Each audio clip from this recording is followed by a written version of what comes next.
Драги гледачи, во ова најново издание на емисијата Инфорегион на порталот Инфокомпас, наши соговорници се од Сдруженијето, неформалното Сдружение на инженери на Македонија, а тоа се професорот Дејан Трајковски и Илија Бендевски и двајцата од Битола, со кои што ќе поразговараме за една навистина интересна тема и актуелна нормално во светски рамки, а тоа е енергијата. Овој разговор го започнуваме со професорот Дејан Трајковски. Пред се, добре дојавте за прв пат во студиото на Инфокомпас. Добро ве најдов, благодарам за поканата. Господине Бендевски, добре дојавте и за вас. Добро дојдов, добро ве најдов. Благодарам за поканата. Благодарим и на вас за вашето присуство тука. Како што кажав, тема на овој разговор ќе биде енергијата. Каква е моменталната енергетска ситуација во Македонија во овој момент? Колку произведуваме, колку ни недостасува електрична енергија и колку пари даваме на месечно, на годишно ниво за да ги добиеме тие потребни количини енергија кои што нас ни се неопходни за функционирање како општество. На годишно ниво бруто конзумот, значи вкупната потреба за електрична енергија заедно со загубите изнесува околу 6000 гигават часови енергија. Од тоа околу 2000 гигават часа се произведуваат од термоцентралите, а останатото од хидроцентралите, од гасната централа и за жал околу 1/3 од увоз. Што значи, иако нашите власти често сакат да не убедуваат дека производството од фотонапонските централи ги надминува дури нашите потреби, тоа не е сосема точно. Затоа што тие произведуваат доволно преку ден, меѓутоа навечер кога нема сонце, ние мораме да увезуваме електрична енергија и тоа увезуваме многу поскапо отколку што продаваме преку ден. Така што ние уште долго време нема да бидеме слободни од тие 30% увезена електрична енергија. Колку пари, дали се знае, месечно годишно даваме за увоз на електрична енергија? Многу поважно е да се следи финансискиот ефект преку загубата на државниот ЕСМ. Веќе 2 години со ред ЕСМ произведува околу 120 милиони евра годишна загуба. Значи пред минатата година, во 2025 година, загубата беше 123 милиони евра.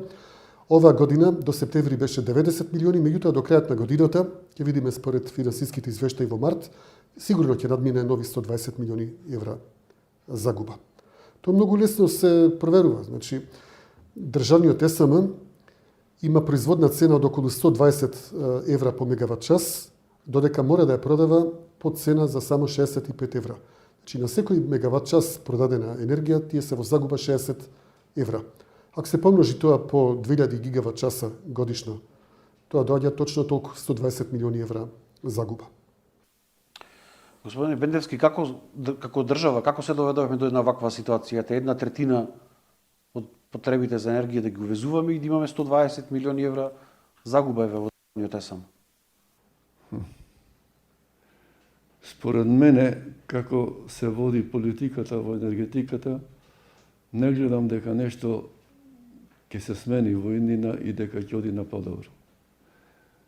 Ништо не се прави за да се обезбеди производство на електрична енергија од наши собствени извори и колку што гледам, се наговестува изградба на електроенергетски објекти од странски инвеститори кои ќе имаат профит од производството на електрична енергија, а нигде не е кажано дали ќе има нешто за нас, некој процент за нас од таа произведена електрична енергија. Ние праќаме дописи до министерствата, до владата за информации за тие работи. Никој прецизно не ни одговара што бенефит ќе има Македонија од изградба, например, на ветерен парк во Богданци, на најавените гасни електрани турски во Македонија. Никаде никој не кажува, нема едноставна информација што од тоа ќе има бенефит на Македонија. Дали тие ќе ја продаваат енергијата по берзанска цена, ако ја продаваат по берзанска цена, зошто ние да им дадеме ресурси да произведуваат тие кај нас енергија? Ќе дојдеме и до тоа прашање. кој е бенефитот од странските инвеститори во енергетскиот сектор во Македонија, што е една од главните теми на кои што би се задржале. Еве да почнеме, како што кажав, плюс повеќе тоа што вие доаѓате од Битола. Животниот работен век го поминовте во РЕК Битола, еден од енергетските стожери на Македонија во минатото. Дали и сега овој гигант, овој комбинат е тоа што беше и која е неговата иднина со оглед на тоа дека потпишаме договор во 2030 да се згаснат термоцентралите во државата? Комбинатот ни оддалеку не е тоа што беше. Комбинатот почна масовно да пропаѓа со доаѓање на власт на прошлата влада на СДС. И јас и многу пати имам кажано на нашата страна што ја водиме, дека раководството имаше за цел фактички уништување на комбинатата. Имаше многу дефекти, кои, ако стручно се водеше комбинатот, не би требало да се случат. Немаше објаснување, анализа зошто дефектите настанале. Се трошат пари безмилосно. И фактички задачата на Васко Ковачевски според мене беше фактички таа да го уништи електростопанството. И да бидам искрен, сега со новата влада не гледам дека нешто се подобрува, туку се оди во исти правец, ништо не е изменето, ништо не е подобрено, а фактички не може сега да се подобри нешто. Зошто? Каква е состојбата? Па комбинатот работи на јаглен, а јаглен нема. Увозот на јаглен од Грција, како што рековме, по 60 евра по тон, доаѓа вкупната цена на мегават час 120. Нас не кошташе, откако постоевме до да речем, додека работевме добро пред доаѓање на власта на СДС, прошлата власт, не кошташе мегават час околу 60 евра мегават час. Заедно со сите трошкови, ремонти, плати и така натаму. Сега цената е 120 евра, колку фактички што е и на светскиот пазар, така да... Каде е иднината на комбинатот? Дали има иднина? Јас, по моје мислење, не гледам иднина. Пред известно време е назначен принуден управник, не е принуден управник званично назначен, али као дошол за помош Иван Куковски. Тој беше на времето приправник во РЕК Битола. 2-3 години работеше во РЕК Битола. На почетокот уште не беа ни пуштени електраните и потоа се пресели во гости во Ротта му дојде. И тој потаму беше помошник на Мицковски, кога беше генерален директор на електростопанство, така да се има зближено и сега као го пуштил за да подобри ситуацијата во РЕК Битола. Меѓутоа, нема шанса да се подобри ситуацијата. Нема како. Дали би се затворил комбинатот 2030 би се трансформирал во нешто друго? Ако вака оди, комбинатот сигурно ќе се затвори. Кога веќе зборуваме за комбинатот, јас би спомнал и нешто друго. Во Битола уште пред неколку години е направена топловодна инсталација на цевки од РЕК Битола до Битола и цела Битола е раскопана и од прошлата власт почна и ова власт продолжи и ги заврши сите тие инсталации. Меѓутоа, никој, тоа е толку глупо, никој нема кажано од каде Битола ќе се снабдува со топлинска енергија. Ако РЕК Битола не работи, од каде топлинската енергија ќе се носи? Така да, ако вака остане, тие пари се промашени, мислам, фрлени в бадава. Едини спас е, според мене, заеднички мислам, сите што сме во ова, да речем, неформално здружение, дека привремен спас ќе биде монтирање на гасни електрани Најповолна ситуација во моментот е Неготино, бидејќи таков е котелот е од два засебни дела и ќе има многу поголема флексибилност да се уградат две гасни електрани и отпадната топлинска енергија од тие гасни електрани ќе се користи во котелот, така да коефициентот на искористување ќе се зголеми од 30% на отприлика 60%.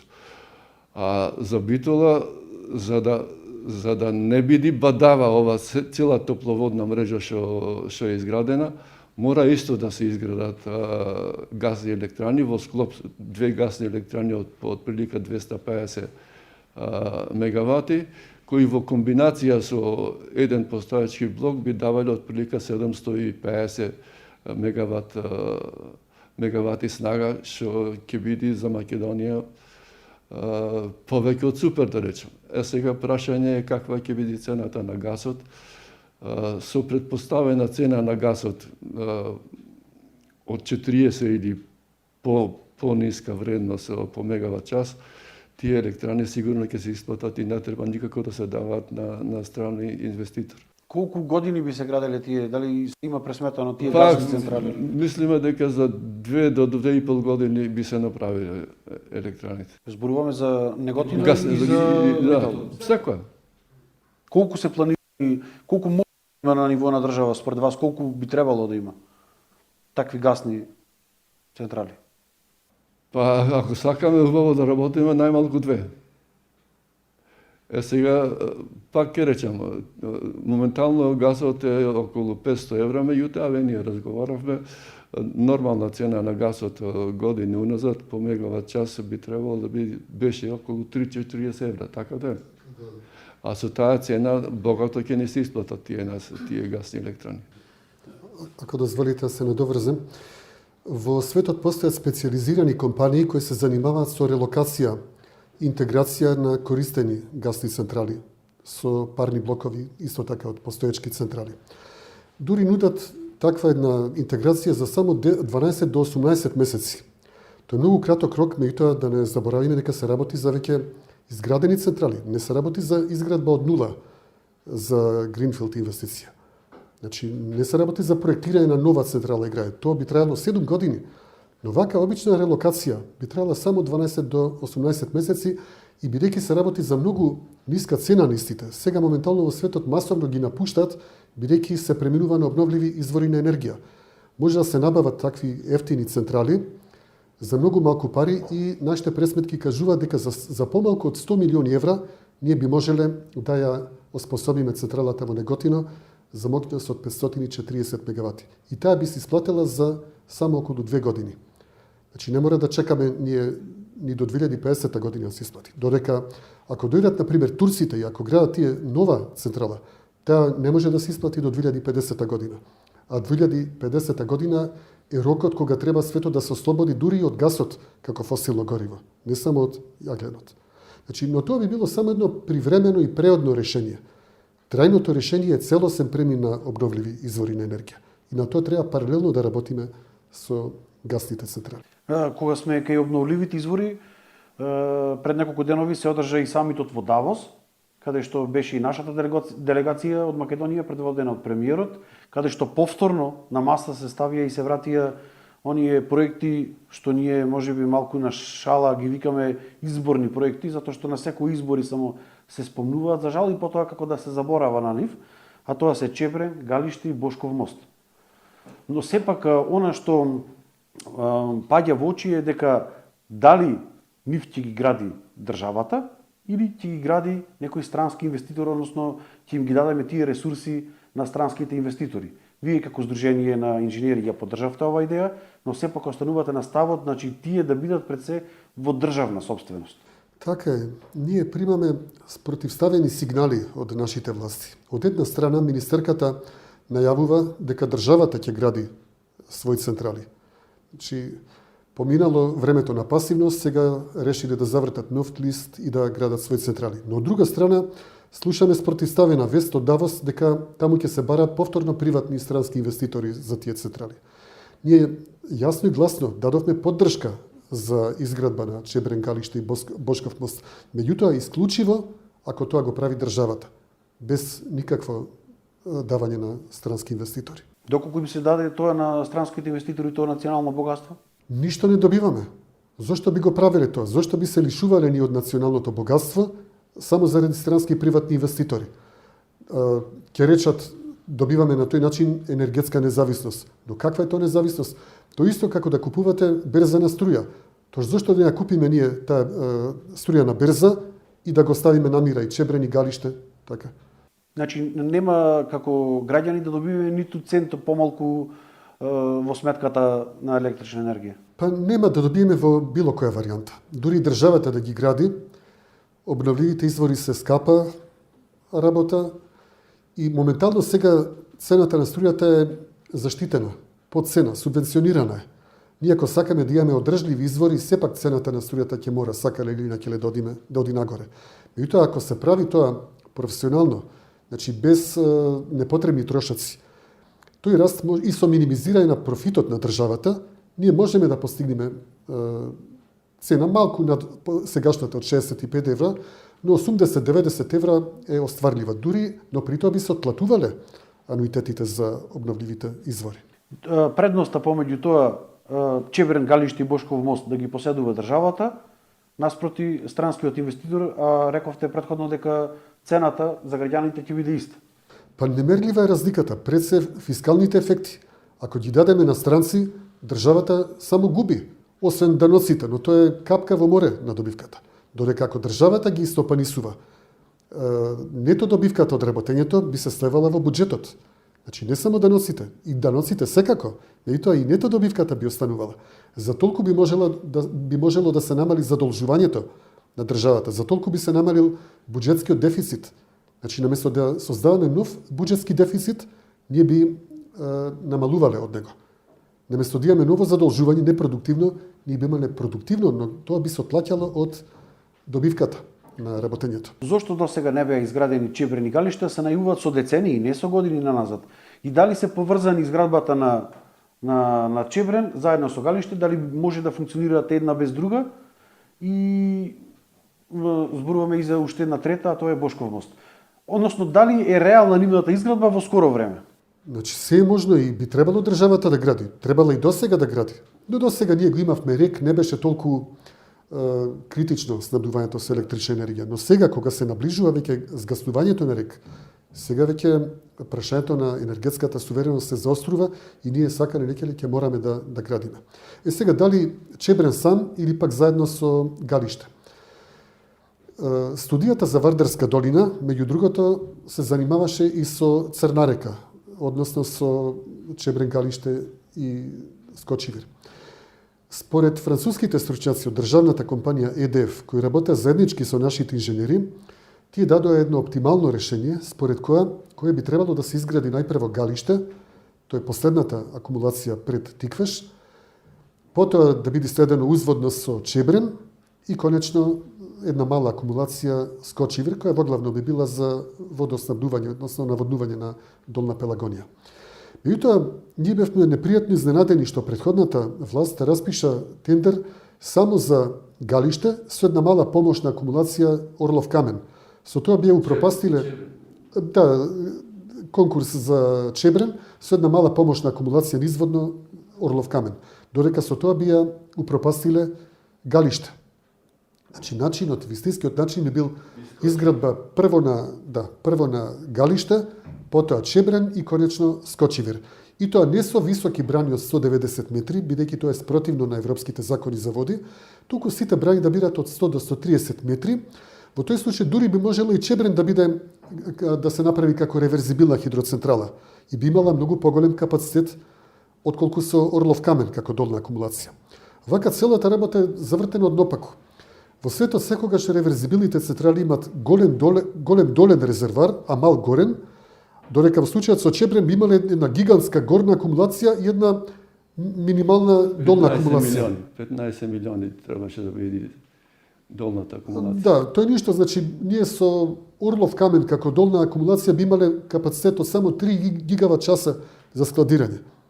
Тоа не е професионален начин. Стручниот начин би бил да се изгради една мала горна акумулација на голема висина, Ние дававме предлог на Сувагора над езерото Козјак како долна акумулација. Во тој случај, со многу малце градежни работи, со една брана од само 8 метра висина, ние би добиле капацитет за складирање од дури 18 гигават часа енергија.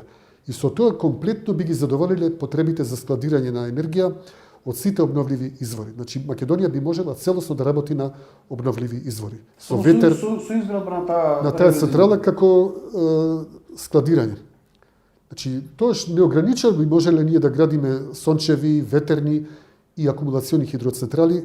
Таа пумпно акумулациона хидроцентрала, да ја наречеме Козјак 2, би можела да ги покрие нивните да го покрие нивното производство со складирање.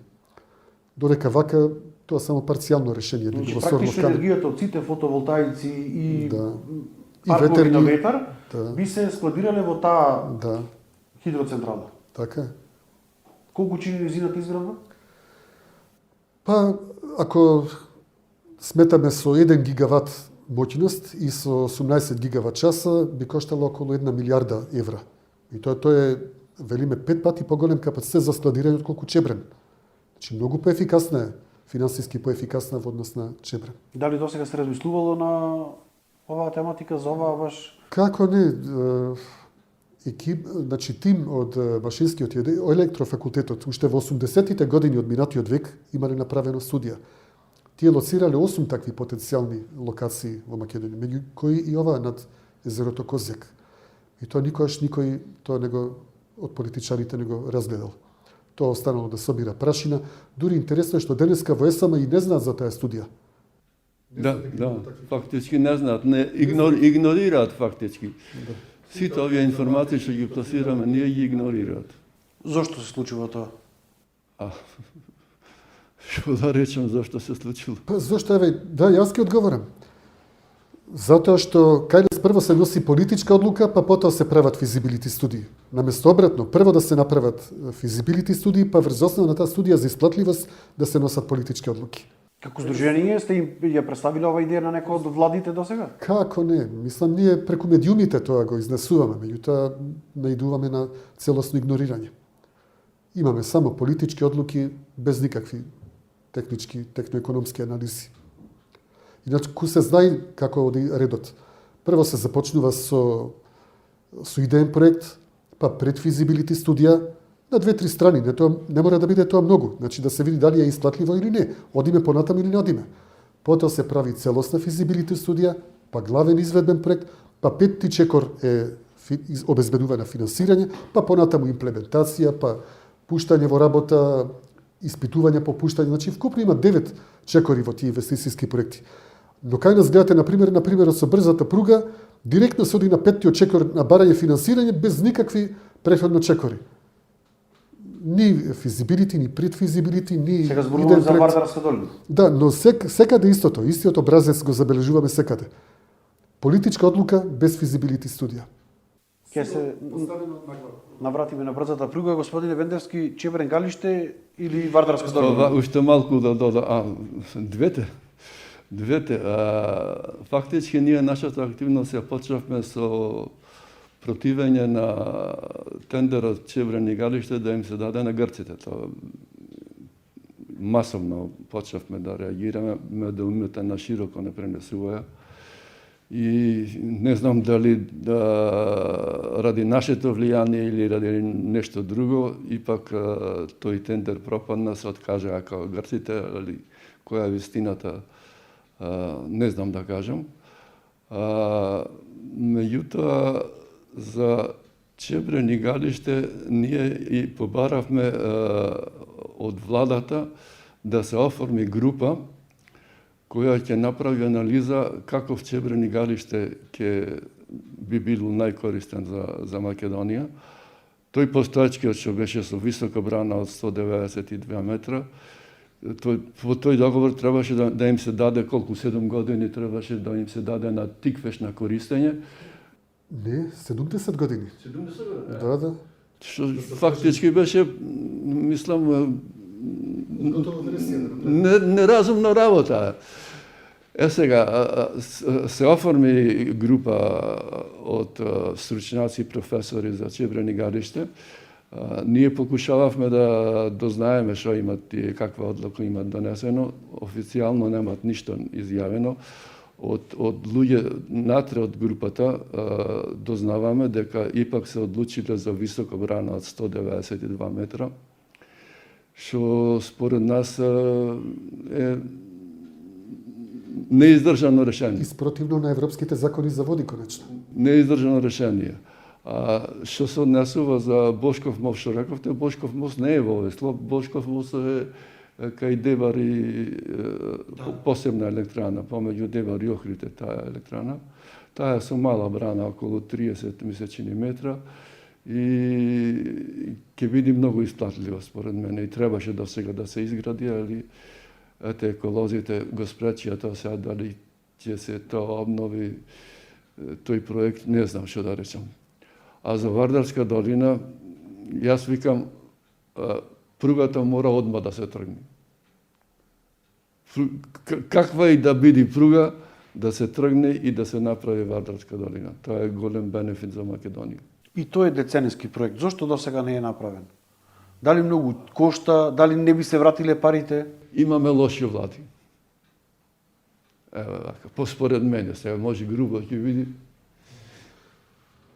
Упорно се вложува во непродуктивни, непрофитабилни, нерентабилни проекти наместо во вакви профитабилни.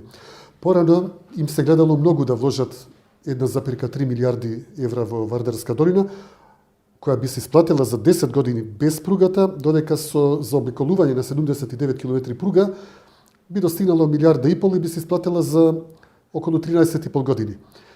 Значи, наместо тоа се одлучуваат на еден проект гарантирано губитен со брзата пруга, и тоа 2 милиарди евра. Тоа не им се многу, а многу им се 1,5 милиарда кои што би се исплатиле. Додека за разлика од тоа пругата никош не би се исплатила и би оставила 3,5 милиарди евра загуба. Зошто сметат дека таа е една европска артерија, не е македонска артерија на сообраќај, дека нема да се исплати? Тоа е долга приказна за цела една емисија, меѓутоа едноставно нема промет. Освен тоа, на 25 ноември Грција, Бугарија и Романија постигнаа трипартитен договор за изградба на паралелен коридор, коридор 4, од Солун до преку Романија, кој ќе продолжува понатаму крак до Унгарија. Така што Европската Унија има политика на целосно заобиколување на Западниот Балкан. Тие не сакаат нивните возови, нивните стоки да застануваат на секој 200 километри заради царинење. Тие сакаат целиот процес, целиот транспорт да се одвија на нивна територија. Тоа значи дека не размислува да не примат во Европската Унија. Може би станале членки за 10 години еве. Да, но тие немаат време за чекање, разбирате.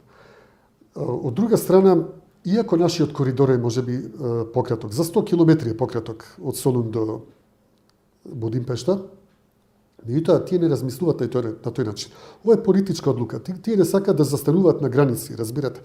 Сакаат да бидат целосно независни од нас. Инаку можеме да зборуваме и за бројки, за колкав промет се работи.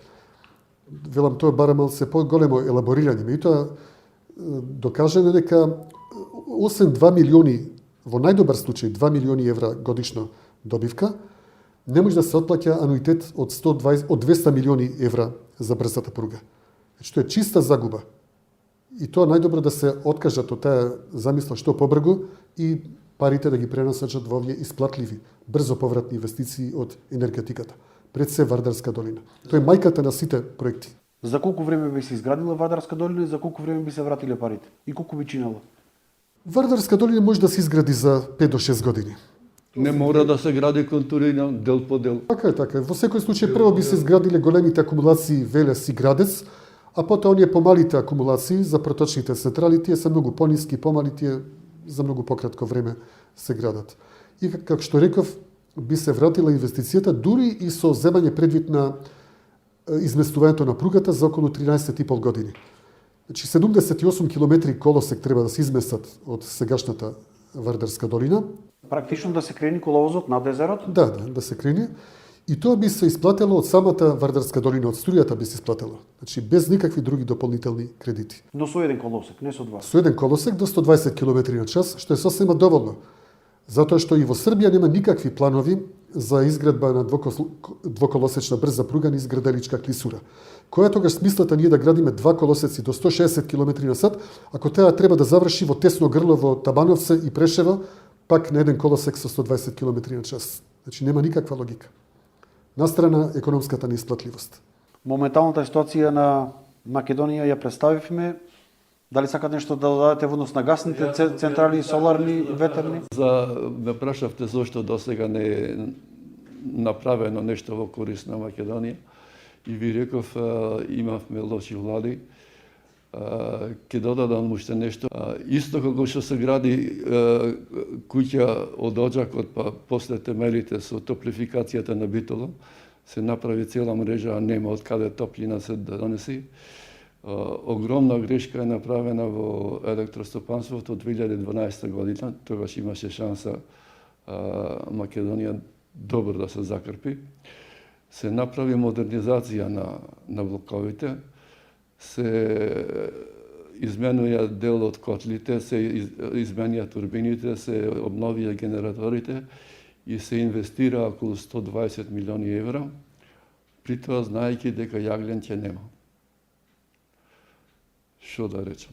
Знаеа дека јаглен ќе нема. А уште полошо што има нарачана студија од еминентни југословенски рударски институти, мисля че 2-3 ДКБ, направија студија за отворна живоња и беше во план као да го отворат живоња. Ако беше отворен живоња, сега ќе беше сосема друга приказката. Немаше да бидеме вака. Али ништо не се направи, парите се фрлија, блоковите пропаѓаат, јаглен нема. Каде ја гледате енергетската иднина на Македонија? Никаде. Никаде. Едино, како што рековме, закрпување со две гасни електрани, една во Неготино и една во Битола. Тоа е преоден период и акумулациите на Сува гора над Козјак мора да се направат тие. Потоа нека градат фотоволтаици колку сакат, ќе имаме каде да ја складираме енергијата и да ја предадеме кога ќе биде потребно. Тие две работи. Друго не гледам јас, и професорот Дејанов. Господин Трајковски, вие за крај? Јас, да, моментално е темна сликата, меѓутоа не смееме да се предадеме. Македонија сакала некела мора да премине кон обновливи извори. Впрочем, во 2021 година Македонија потпиша дека ќе ги затвори своите електрани на јаглен. Значи, тука нема враќање. Не можеме ни да се враќаме повеќе на јагленот. Истече времето за отворање на рудникот во Живојно, значи сега е веќе предоста за такво нешто. Но, ние можеме, како што рече колегата Бендевски, како прва најинтервентна мерка да релоцираме две гасни централи во Неготино и во Битола, паралелно да работиме на државни соларни централи и тоа да се направи еден равномерен микс. Околу 30% да биде во реверзибилни хидроцентрали за складирање на енергијата, 15 до 20% во соларни, фотонаполски централи, околу 20% во ветерни централи, 20% во хидроцентрали, класични акумулациони хидроцентрали, 20% во гасни централи како привремено решение. Што во перспектива целосно би биле исфрлени и би преминале целосно на обновливи извори. Сето тоа е остварливо и достижно. Само е прашање на приоритети. Дали ќе ги вложиме парите во нешто потребно и брзо повратно или во нешто губитно и безкорисно. Ви благодарам на гостувањето и на издвоеното време. Тоа беше прво интервју со вас. Нема да биде сигурно и последно. Ќе ја следиме состојбата со енергетската ситуација во Македонија и се надевам дека повторно ќе бидете наши гости. Ви благодарам. Благодариме. Нема во најавата ништо за идната година за градење. Нема. Во буџетот на Ништо нема. Македонија за 2026 година А толку работи беа најавени. од капитални инвестиции има само предвидено изградба на железнички колосек од Белјаковце до Крива Паланка и некои мостови на патишта, меѓутоа од енергетиката апсолутно ниеден проект за 2026. Ќе видиме за 2027. А заклучок беше Чеврен као да се гради со наши пари. Да, а воопшто не е влезен во буџетот. И Чебрен може да се гради постепено, не мора одма да се инвестира, мислам да се земе кредити така. Ние и така предлагавме пред 2-3 години. Меѓутоа, јас ги правев анализите на исплатливоста. Вардарска долина е далеку поисплатлива од Чебрен. Затоа што внатрешната стапка на принос, дури без кредити за Вардарска долина и со сегашната цена струјата е 23%, додека со кредит, па уште со европски грант од 35%. Внатрешната стапка на принос расти на 35%, додека кај Чебрен тај од 26%. Значи практично на граница на исплатливост. Значи вие прво предлагате Вардарска долина, па сите останат. Па се останат. А најпрво пред се друго, бидејќи најакутно е прво гасните централи. Да се спасиме од увозна скапа струја. Тоа прво, а веднаш потоа и Вардарска долина. Ви благодарам уште еднаш на гостувањето. Драги гледачи, тоа беа нашите гости Дејан Трајковски и Илија Бендевски од Битола, од неформалното, како што сами викаат, Сдружение на инженери на Македонија. Ги слушнавте нивните ставови, да се надеваме дека дел од нив ќе бидат и прифатени, ако не и целосно од страна на институциите, за да Македонија се помести од оваа статус-кво ситуација со енергетската ситуација и дека во иднина нема да го доживееме најцрното сценарио кој што и сами го слушнавте и дека ќе почнеме да одиме кон наша самостојна енергетска независност како држава. Ви благодарам за вниманието, а со нови информации ние се гледаме во наредното издание на емисијата Инфорегион.